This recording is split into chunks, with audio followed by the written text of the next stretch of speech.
you guys so much for watching the Business Talk Library show.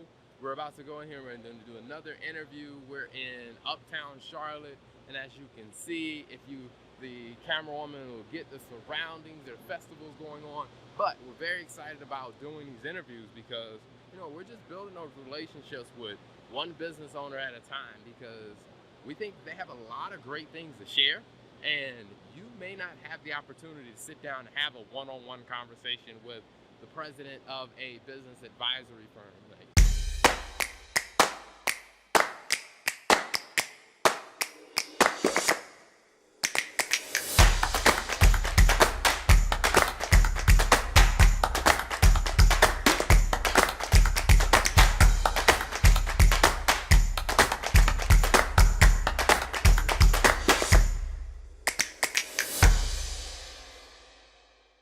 So, and you talk about the businesses that you've helped. What types of businesses have been some of the deals you've done in the past few years? Okay, so with me, just starting out in my 4th year, we mainly work in Main Street businesses. Okay. And that's the reason I went with Transworld. When I say Main Street business, that means any Main Street in America has one of these. So think dry cleaners, think restaurants, think bars, think fitness centers. Things that you see every day. You just drive by, you just take them for granted.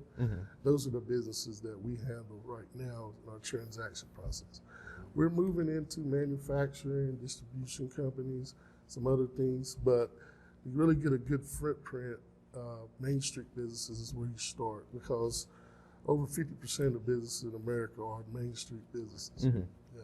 Yeah, I mean, I think that's good to hear because I always find it interesting, and I don't discredit what people are able to do, but when you talk to different advisors, different businesses, and it's like, oh, what types of businesses do you guys support? And they're like, oh, we do everything. But it's comforting to hear when someone is like, hey, we know Main Street is our thing. We have developed experience. So when you come to us about a Main Street business, we know what we're talking about. We're not just trying to do a little bit of everything. Hey, we're strategic about where we move into next. I think that's always good to hear, especially when you're working with an advisor they're actually knowledgeable in this area. Yes. And the reason I've done that was by owning the previous businesses, I was kind of in that Main Street area with, auto repair business. That's virtually a Main Street business. Every town in America has an auto repair shop, right? So, and then I wanted to touch the database of contacts I already had. So the first year when I opened Transworld, I just went to everybody I knew through Charlotte and said, hey, I'm in a new business now. I'm a business broker. Everybody I work with. So it took a while for them to still get that concept. And but I think that's where you start at. So you start at home and then spread out.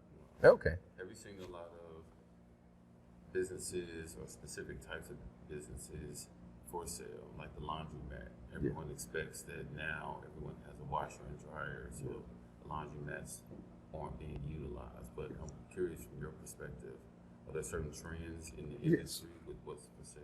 Yes, there is. There's always trends, and it's virtually an economic, forecast that you can see. So think hardware stores.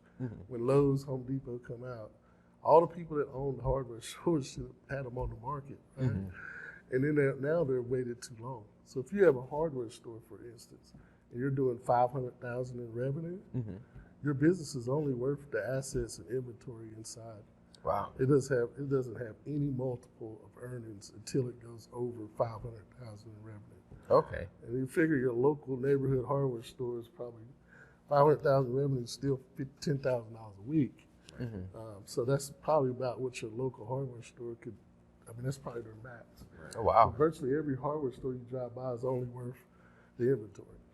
Oh wow. Yeah, and then you pay for that at cost. So, oh wow.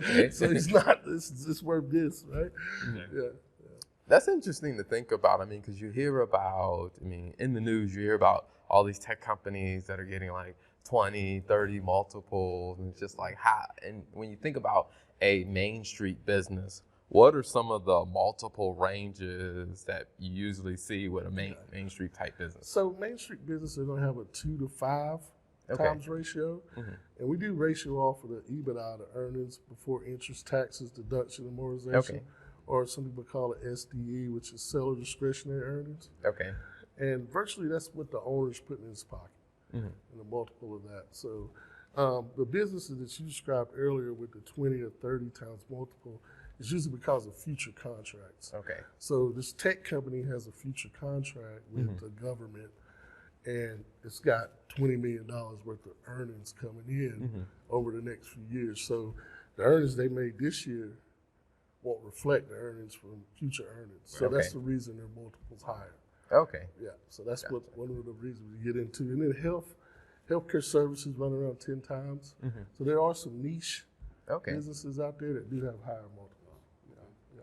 And have you seen any success stories? Oh, yes, sir. I've seen quite a few. And one of the ones that I handled was really a treat. Was a husband and wife called me, and he was like a traveling salesman I think he worked at hardware stores, selling them like tools, and he traveled all over the Southeast. But they had a passion for animals. Okay. So they had like 2 or 3 dogs. Okay. I had a pet store for sale. And the lady that owned the pet store, her husband owned a very successful construction company. Okay. So she didn't really have to come in there no more. When she bought it 20 years ago, yes, but now his company took off, and it was pretty much a headache for her. Okay. And so she hadn't did any improvements on the business, no painting, no really not having any big events for the pet friendly community that they live in. And he comes in, buys the business. I go over there 3 months later. He's painted, moved everything around.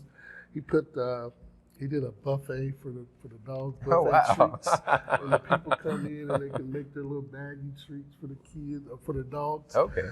And so his numbers have really jumped. He's probably up 60% from where he was 2 years ago when he purchased the business. I ran into him. I was out to dinner with a friend, and I ran into him and his wife. They was in the same restaurant having dinner. I said, "Hey, any more pet stores out there for sale?" I said, "Well, I'll get to looking for you." But that's one of the great stories there. And now he's away from that job he hated.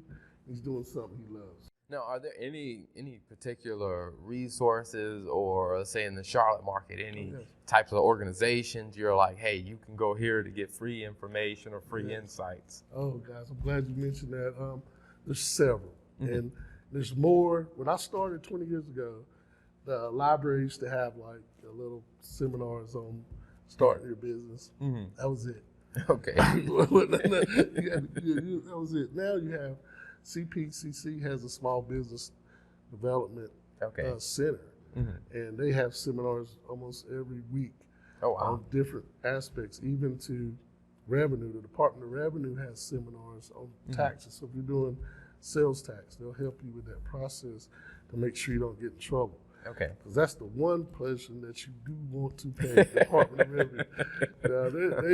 It's very easy to get in trouble with them.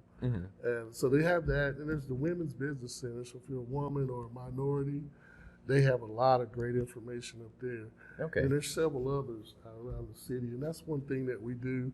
Like if you come in and you're that dreamer, then I'm going to say, okay, let's go up to the Women's Business Center. They're having a business plan overview session, workshop.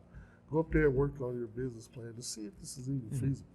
And then we have outside services that I can refer you to that for a fee. They'll do a feasibility study on the business too to see if it's feasible, especially on a startup idea. Okay. I'll definitely recommend a startup. You have to do a feasibility study because you might have this great idea and it's just not going to work. Yes. It's not going to work. So.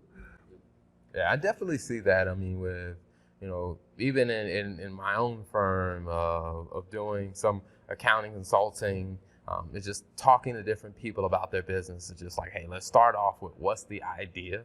Now let's put some numbers to see, do the numbers even add up? Because if the math isn't there, then, I mean, this is really going to be a very expensive hobby. Yes, very expensive hobby. We get into a lot of that too. There's a lot of very expensive hobbies around town.